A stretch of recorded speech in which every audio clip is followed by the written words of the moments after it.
So 1,000 customers, that's actually pretty wow. But what does it really mean? So we have these 1,000 customers. What does it actually practically mean for us? Well, what it means is scale. Okay. What we see is that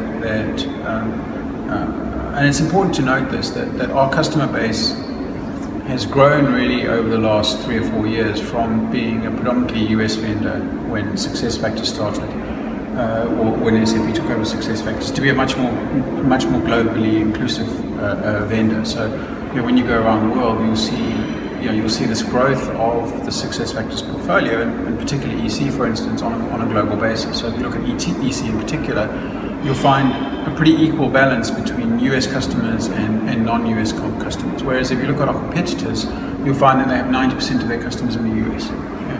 Whereas we've got, as SAP SuccessFactors, we've got a much broader a spread of customer deployment and interest. And that's a kind of twofold thing. On the one hand, it's where the customers are taking us, but also it's where our product's going. So we're building product that is global in nature rather than is US in nature and enforcing it on anybody else. So that's great news, especially for, I think, people on the African continent as well, because it means that we don't get left behind, right? Correct. So we have SAP has a long history in Africa, and we're determined to make use of that with the SuccessFactors portfolio.